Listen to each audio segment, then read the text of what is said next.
Hi everyone! Welcome back to this second video about designing a blended learning course. And in the first video, you might remember that we covered a really important principle of beginning with your learners before proceeding with creating your first blended learning course. So in this video, we're going to cover what that has looked like for us as we thought about designing programs with our learners in mind. Now on the screen, I'm not going to read everything, but there are 7 principles outlined that we're going to cover in this video and the following one that have helped us in knowing how to best design new blended learning courses for our students. So the first one is finding the right balance between video and written content. And it kind of goes without saying, when you're designing the online portion of your blended learning course, you're going to be primarily drawing upon video or written content, something that students read, an assignment that they complete online, or video, something that they watch, or audio that they listen to. And so what we've discovered is it's really important to find a good balance between the two. Some online courses can be very text heavy, and for students coming from oral learning traditions or even Generation Z students who are a little bit younger, they are very used to a lot of video and streaming, and not that we need to eliminate reading or writing content by any means, but it's important to know what our students are comfortable with in their learning style and preferred methods for taking in information, and to try to accommodate both reading and watching or listening. So this is a clip on the screen from a lesson on our learning management system, which is Canvas. And you'll see that we start with a quick written summary of the lesson, and then we jump into some videos. And these are videos that we actually created to use for this lesson. On the next page, you'll see that there's a third optional video. So we have 2 required videos, and then the rest is reading and an assignment that students actually work on themselves. So we try not to overload the learning management system page with too much text, too much that the students need to read. Often if they click on a lesson and see pages and pages of information they have to read, it can sometimes be a little overwhelming. So finding kind of that right fit between how much video, how much written content to include, and going back and forth even, so that students aren't doing too much reading at once or watching too many videos at once, but going back and forth between the two can be very helpful. And then finally, this is from another lesson, and you can see similarly, there's a quick written introduction, and then there's a short video that explains one of the key concepts for the lesson.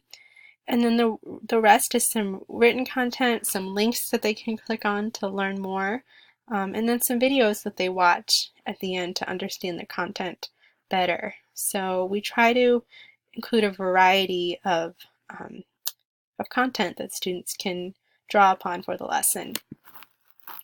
Now here's some things that you can think about as you're incorporating video and written content to your lesson. First, with the video content, kind of 3 stages or strategies that you can think about when you're designing a course.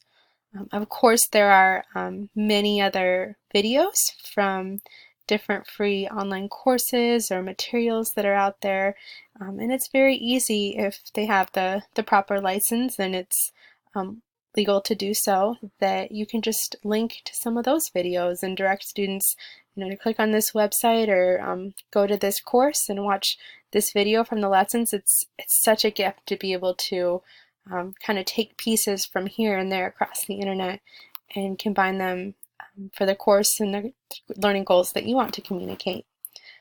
Also, YouTube is a huge resource, as you already know, so it's great. In addition to looking at other online courses or materials that are out there, check YouTube, and often you can find good tutorials or explainer videos for the topic you're trying to communicate. And then if all else fails, there's a really great free platform called Loom. It's linked here, www.useloom.com, where you can make your own videos. And it's very easy just to screencast, create a video of yourself speaking and showing your screen if you're trying to explain something, Great resource that we've used many times to be able to create videos as touch points with our students. And then on the written content side, something we found to be useful is to break down readings in a meaningful way for students. So instead of just linking an ebook and say, all right, read these 50 or 100 pages, really being selective in what students read, not overwhelming them with information, but being more critical in terms of what is really relevant and what they need to spend time reading. And then, of course, encouraging active learning too by creating your own written assignments and activities. And we'll look at some examples later on, but that's the beauty of online courses and blended learning is you can pull in outside resources and you can also create your own material to really apply in a relevant, contextualized way what the students are learning.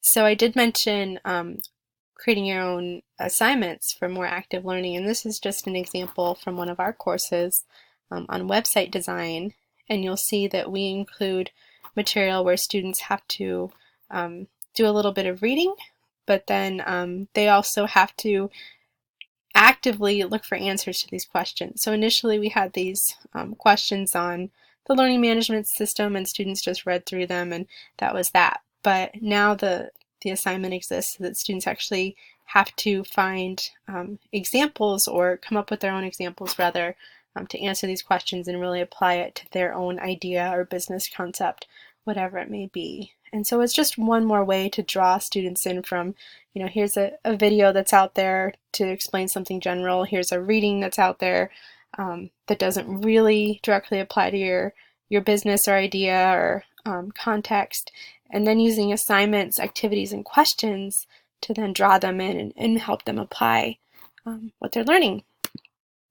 All right, so this has just been an overview of written and video content and how you can think about using that in your blended learning course. And in the next video, we're going to cover some more strategies that you can use. So please join me there.